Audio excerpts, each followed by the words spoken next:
মন্ত্রী। আজকে এই মহান সংসদে দাঁড়িয়ে প্রথমে আমি ধন্যবাদ দিচ্ছি কচুয়ার জনগণকে, যারা আমার নির্বাচিত করে এই মহান সংসদে পাঠিয়েছেন। তারপর আমি ধন্যবাদ দিচ্ছি যিনি আজকে আমাকে সুযোগ করে দিয়েছেন এই মহান সংসদে এই দায়িত্ব পালন করার জন্য। তিনি হলেন আমাদের বাংলাদেশের প্রধানমন্ত্রী জনাব তারেক রহমান। আমি আজকে এই মহান সংসদে দাঁড়িয়ে শ্রদ্ধাভরে স্মরণ করছি যিনি আমাকে পূর্ব এই সংসদে এসে কথা বলার সুযোগ করে দিয়েছিলেন, সেই আমাদের দেশমাতা প্রয়াত মরহুমা বেগম খালেদা জিয়াকে।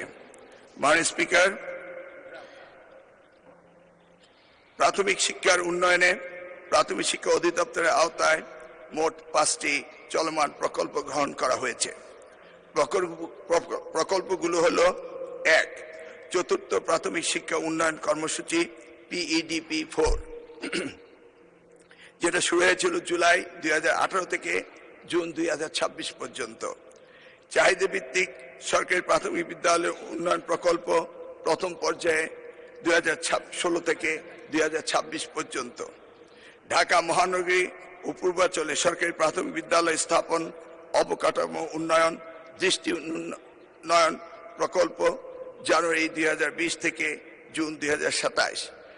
Pre-primary and primary education improvement projects in Coxbazar and Bandarban districts and Bansarampur and Noakhali, July 2024 থেকে জুন 2027।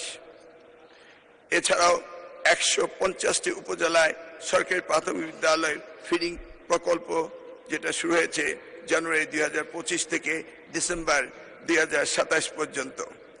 উপ আনুষ্ঠানিক শিক্ষা বোর্ডের মাধ্যমে দেশে 58টি উপজেলায় কার্যকর সাক্ষরতা ও ব্যবহারিক কর্মদক্ষতা প্রশিক্ষণ প্রাক বৃত্তিমূলক পর্যায়ে কোর্সটি বাস্তবায়ন করা হচ্ছে।